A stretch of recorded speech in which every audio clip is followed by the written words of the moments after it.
Right. When you That's coming why. out, Yeah. you coming out of Wu-Tang,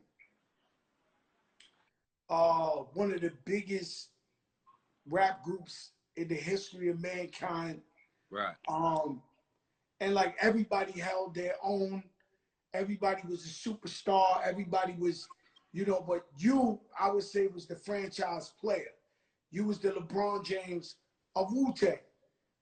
And how did it feel like being a franchise? Because you got Dirty, you got Ray, you got Ghost, you got Jizzy, you got all the niggas was nice. Like, Yeah. but when Method Man, came on stage, it was a different type of energy, man. Like, Yeah. how do you even keep your composure and be, I always look up to the Locks because they always maintain to be together. They never let no divide and conquer, nobody mess them up. Yeah. Like, it's very rare to have like a super group like Wu-Tang and you being like the franchise, but you never left your crew, man. You was always with your crew. Absolutely, because they the ones who gave me the energy to go out there and do it myself. You know what I mean? It was more or less like, we got faith in you. You go out there and hold the torch first, as far as touring and all that. It was like, you know, trial by fire, because every night was different. You know what I'm saying? And I learned from being on the road. But the thing that really did it for me, showed me how to put on a show, a good show. Period. Whether it's solo, duo, or with the crew. I watched Run DMC live on stage, right? And the way they put their shows together, when they spoke on stage, they weren't just speaking, just to be speaking. It was more or less like it had something to do with the show.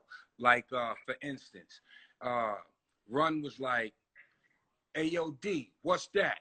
That's my black hat. You mess with that, you get slapped. Hey, yo, D, what's that? That's my black shirt. You mess with that, you get hurt. Hey, yo, D, what's that? Those my black pants. I knock you out if I get the chance." And then he pointed at his feet like, "D, what the my Uh, crowd with bananas, man." yo, let me tell you something, man.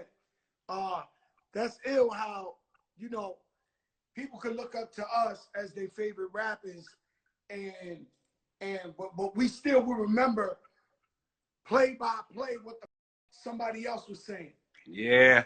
Yes, That's the sir. beauty of hip hop is and like me, I've always looked at artists. I've always paid homage to the pioneers. I've always, when I see them, no matter what, I don't care if I got the #1 song in the country, I would jump out the car and be like, "Yo, Melly Mel, I love you. Yo, Word. Miss Finesse, Facts. I love you." Yeah. And Yeah.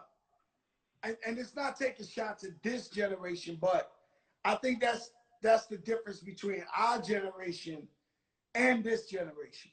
So And I'm like gonna we keep did, it a buck. I'm gonna keep yeah, it a we did buck. Fully I run Loaded. into some of those. I run into some of these new cats, and when they run into me, they always pay homage, bro. They may not do it on records or ask brothers to do records with them, but when I see them on the one-on-one, it's always like a quick dap, and they keep pushing, or you know what I mean. That's Yeah. just me.